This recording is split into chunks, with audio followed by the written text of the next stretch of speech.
I'm Martin Huntbatch, and this is SEO in 2023 Additional Insights.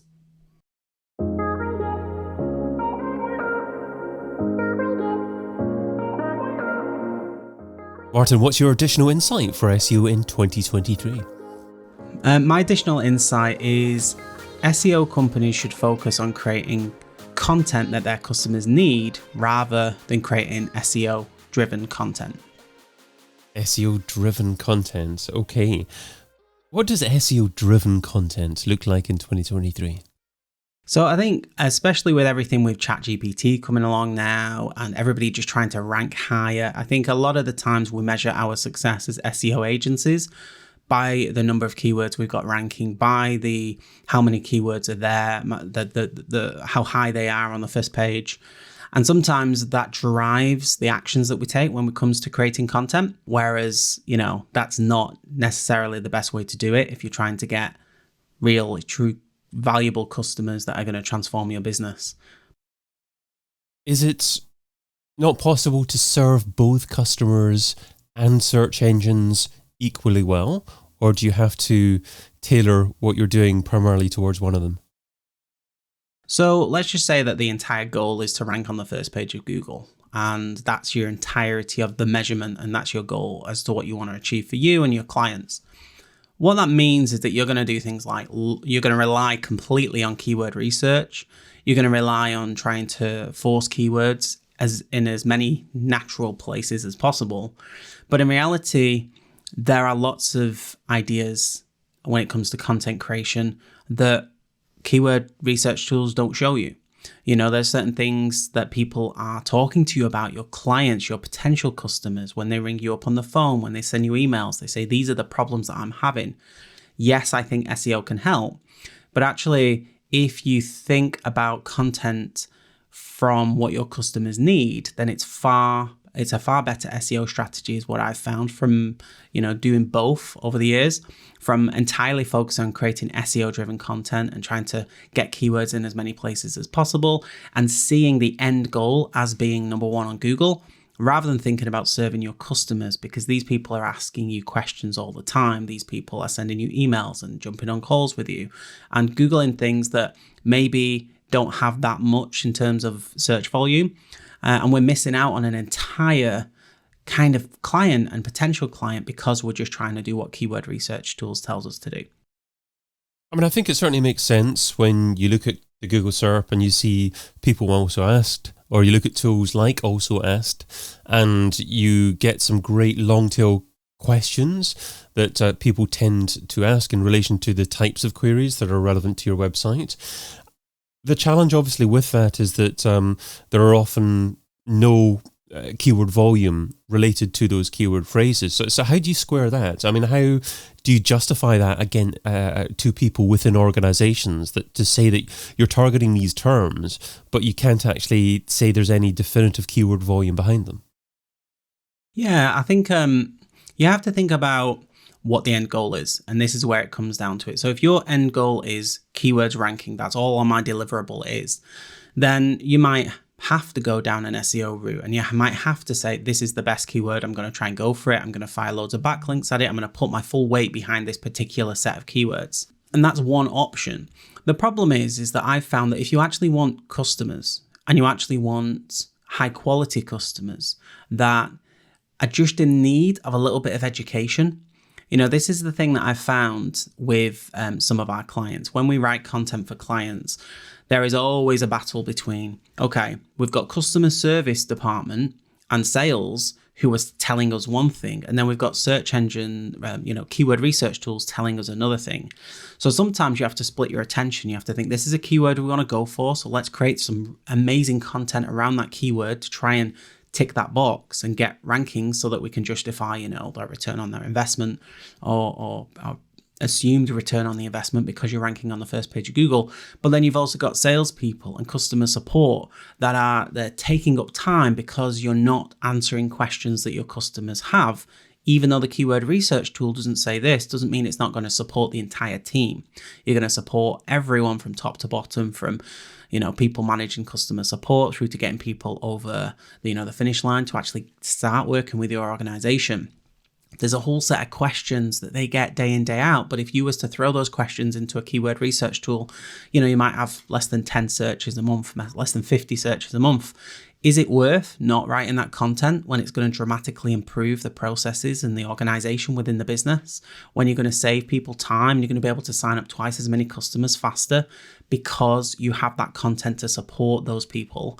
And as long as you have a content first mentality, you can go for keywords and rankings with one piece of content. You can then assist the team and support people signing up with you and becoming more aware of you through other forms. So just because people aren't searching for it doesn't mean it's not going to be extremely valuable. And as an example, I think a few years ago, one of the pieces of content that we created for our agency was based on a concern that people constantly asked us about. They were constantly saying, okay, why are we not ranking on the first page of Google? We've gone to this agency and we have a good looking website and we're really not sure what it is and why our website's not ranking.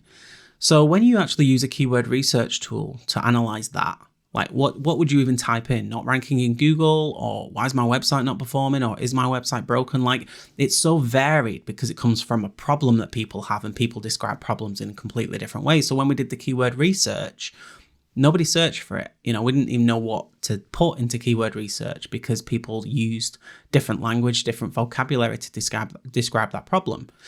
So what we did is we created the content anyway. We created all of the reasons that you might not be ranking in Google and what you can do about it. And we started to get quite a lot of traffic on that particular post. And then since that, we've seen lots of other people repurpose that content and do longer versions and, just completely go all in on that and teaching people how to do it. But at the time, nobody was searching for it, but it was something that our clients wanted. Now, that particular piece of content eliminated a large chunk of explanation time at the start of sales calls because we already had that piece of content, which meant we're building trust and credibility. But it also meant that we started to get sales from it because it's quite a heavy sales post in the sense that these are all the problems and this is why you're not successful right now. Here's how to fix it. And by the way, if you want us to fix it for you, here's a big button to click. Now, if we were only to focus on keyword research tools, we'd have focused on things that people are actually typing in, So that's the key to this. It's navigating what your SEO department and your metrics are, but also how can we help this business improve their business? And I also like actually the way that you started off that, because you were talking about how SEOs need to probably work more closely with other departments if they work in a larger business and actually define the content that your sales team, that your customer service team knows it needs to service the requirements of inquiries of people who are nearly customers but not quite customers yet as well. So would you advocate that the whole keyword research process that an SEO undertakes also needs to incorporate internal discussions with these kind of departments? Yeah, I think it's one of the best things that an SEO can do is to actually reach out and have genuine discussions to say, what are the problems you're facing right now? What are the concerns? What are the questions people are asking consistently?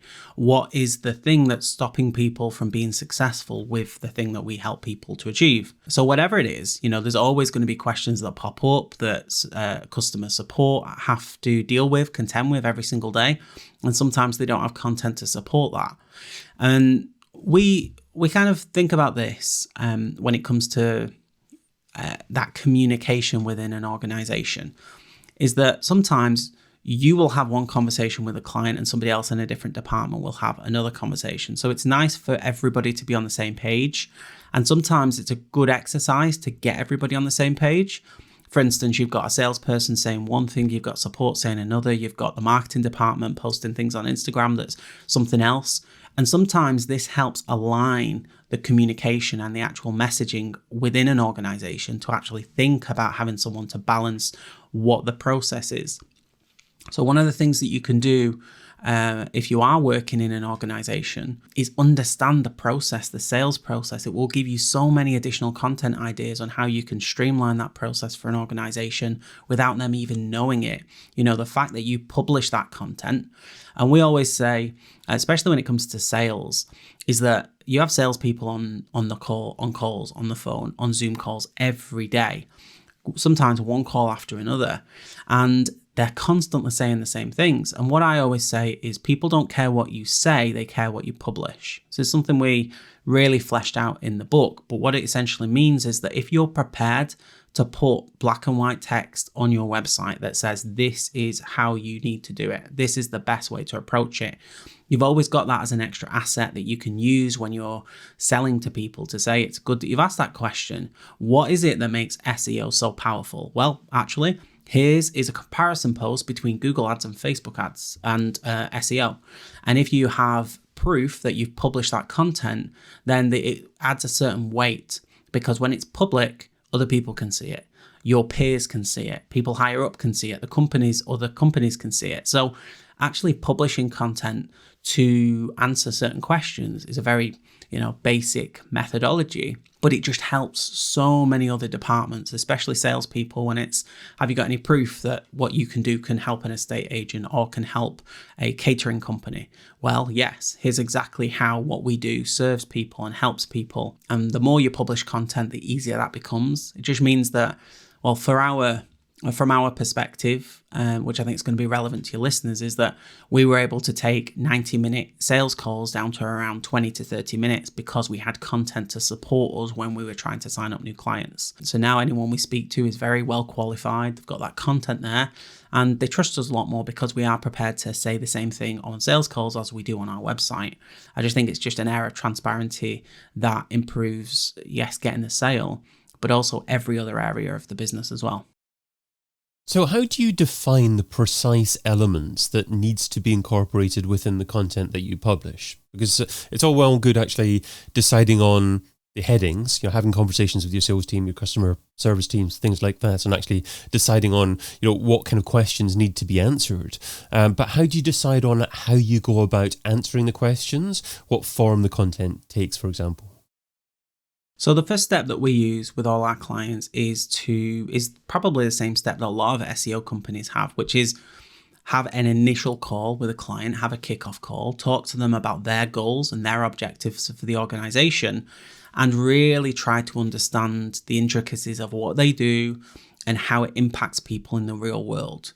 The more discovery that you do on a call with a client, the better you can understand their business and their objectives. The next step when it comes to planning a series of content, a content campaign, is to really think about how you can take what they've said and put it through your knowledge machine of an SEO and say, okay, so if we were to write these pieces of content that we think this company needs, what keywords would we target? Are there keywords that are relevant? Maybe the client didn't actually use that word, but this is a better way to say it. And that's where your brain and your experience comes in. We all have this knowledge machine that a client says one thing, Google says the other, and it's our job to do a merge of that. Usually it means structuring your headings properly. It means including, relevant links, a relevant anchor text, the images, everything that we know about SEO. It comes from taking what the goals for the business are, rather than just, yes, we're just going to go after rankings. Because if you're just going to go after rankings, then what's the point of even speaking to that client in the first place? You don't obviously, you want to focus on rankings, and that's fine. But if that's all you're going after, and you're going after, I just want a massive spike on that graph so that I can screenshot it and add it to LinkedIn to show everyone how good I look, then we're not really helping the client. And I think that's the key to all this, is to use your knowledge and experience, take what the client says, align it with what people are actually searching for, and you can't go far wrong. So you've shared what SEO should be doing in 2023. Now let's talk about what SEO shouldn't be doing. So what's something that's seductive in terms of time, but ultimately counterproductive? What's something that SEO shouldn't be doing in 2023? Well, it's exactly what I do when I'm procrastinating. And I think it comes to checking stats, checking graphs, looking at the latest keyword research tools. We love tech and we love looking at numbers and graphs and rankings. I just find that when I'm in a content production mindset, there are things that come into my brain, and usually that involves, oh, you know what? That's just giving me an idea. I'm just going to check the rankings on this. I'm just going to do this. I'm just going to do that. So It's having a very specific time within your week to focus on what actually makes an impact. Checking rankings is not going to impact your rankings. Checking website traffic isn't going to impact your website traffic. So be very, very careful that you're not spending time as an SEO company, like I spend a lot of my time, which is getting distracted with checking on results, checking on rankings, and actually getting bogged down in the consumption of what you've done rather than the production of what you can do. So that's my mistake, and that's what I'm trying to help myself fix. And thankfully this morning I was able to do that and write 1,200 words before 9 a.m, which was my goal. But it's always there in the back of your mind as an SEO. You just want to constantly check graphs and stats. Great job. Well, Martin Huntbatch is owner of Jammy Digital, and you can find him over at jammydigital.com. Martin, thanks so much for adding your additional insight to SEO in 2023. You're very welcome. Thanks so much for having me. I've been your host, David Bain, and you've been listening to SEO in 2023 Additional Insights, a Majestic series that complements the original SEO in 2023 podcast, video series, and book. Find out more over at SEOin2023.com.